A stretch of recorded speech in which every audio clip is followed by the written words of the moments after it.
6 weeks ತಾವು pregnant, doctor ಹತ್ರ ಹೋಗಿದ್ದೀರಾ, ಯೂರಿನ್ ಪ್ರೆಗ್ನೆನ್ಸಿ ಟೆಸ್ಟ್ ಪಾಸಿಟಿವ್ ಬಂದಿದೆ, ಅಲ್ಟ್ರಾಸೌಂಡಿನಲ್ಲಿ ಹಾರ್ಟ್ ಬೀಟ್ ಇದೆ ಅಂತ ಬಂದಿದೆ. ಫಸ್ಟ್ ಪ್ರಶ್ನೆ ಎಲ್ಲರೂ ಕೇಳೋದೇನು, ಡಾಕ್ಟರ್ ನಾನು ಏನು ತಿನ್ನಬೇಕು ಅಂತ. ಅರ್ಲಿ ಪ್ರೆಗ್ನೆನ್ಸಿಯಲ್ಲಿ ಡಯಟಲ್ಲಿ ಫೋಲಿಕ್ ಆಸಿಡ್ ತುಂಬ ಮುಖ್ಯ. ಡಾಕ್ಟರ್ ತಮಗೆ ಕೊಟ್ಟ ಟ್ಯಾಬ್ಲೆಟನ್ನು ಕಡ್ಡಾಯವಾಗಿ ತಿನ್ನಬೇಕು. ಗಂಜಿ ತಗೊಳ್ಬೋದು, ಮೊಸರನ್ನ ತಗೊಳ್ಬೋದು, ಕರ್ಡ್ಸ್ ತಗೊಳ್ಬೋದು. ಇದರಿಂದ ತಮ್ಮ ಹೈಡ್ರೇಷನ್ ಲೆವೆಲ್ ಮೇಂಟೈನ್ ಆಗುತ್ತೆ. ಹೊಟ್ಟೆ ತುಂಬ ತಿನ್ನಲಿಕ್ಕೆ ಹೋಗಬೇಡಿ. ಎಲ್ಲರೂ ಪ್ರೀತಿಯಿಂದ ತಮ್ಗೆ ಹೇಳ್ಬೋದು ಇಬ್ರಿಗೋಸ್ಕರ ತಿನ್ನು ಅಂತ. 3 ಮಂತ್ಸ್ವರೆಗೆ ಅನಗತ್ಯ ತಿಂದು ವಾಂತಿ ಮಾಡುವ ಅಗತ್ಯ ಇಲ್ಲ. ಎಷ್ಟಾಗತ್ತೆ ಅಷ್ಟೇ ತಿನ್ನಿ. Especially dry food like rusk, biscuit, crackers ಮತ್ತು ಚಪಾತಿ, ಸ್ಮೆಲ್ ಬರದಿರುವಂಥ ಆಹಾರ ತಿನ್ನೋದ್ರಿಂದ ತಮಗೆ ವಾಮಿಟಿಂಗ್ ಆಗೋದಿಲ್ಲ. ಇಡೀ ದಿನ ನಿದ್ದೆ ಬರುತ್ತೆ, ಕೆಲಸ ಮಾಡಲಿಕ್ಕೆ ಕೂಡುದಿಲ್ಲ ಅಂತ ಆದರೆ ಅದು ಸಹ ಪ್ರೆಗ್ನೆನ್ಸಿ ಒಂದು ಲಕ್ಷಣ. ತಾವು ಬೇಕು ಅಂತ ಲೇಜಿ ಅಂತ ಅಲ್ಲ. ಎಷ್ಟಾಗತ್ತೆ ಅಷ್ಟು ರೆಸ್ಟ್ ಮಾಡಿ.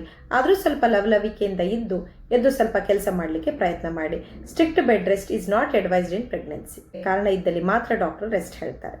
ಇಲ್ಲದಿದ್ದರೆ ತಾವು ಆದಷ್ಟು ತಮ್ಮ ದಿನನಿತ್ಯ ಕೆಲಸಗಳನ್ನು ಮಾಡ್ಕೊಳ್ಳಿ. ಭಾರದ ವಸ್ತುಗಳನ್ನು ಎತ್ತೋದು ಅಥವಾ ಜರ್ಕಿ ರೋಡಲ್ಲಿ ಪ್ರಯಾಣ ಮಾಡೋದು ಇದನ್ನು ಬಿಟ್ಬಿಟ್ಟು ರೆಗ್ಯುಲರ್ ಲೈಫ್ ಸ್ಟೈಲನ್ನು ತಾವು ಖಂಡಿತ ಫಾಲೋ ಮಾಡ್ಬೋದು. ಯಾವುದೇ ಪರ್ಟಿಕ್ಯುಲರ್ ಫುಡ್ಡನ್ನು ಅವಾಯ್ಡ್ ಮಾಡಬೇಕಾ?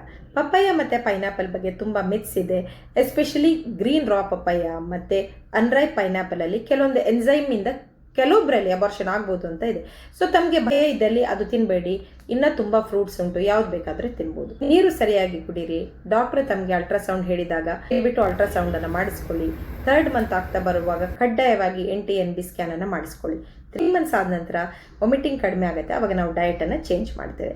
ಈ ರೀಲನ್ನು ಸೇವ್ ಮತ್ತು ಶೇರ್ ಮಾಡಿ.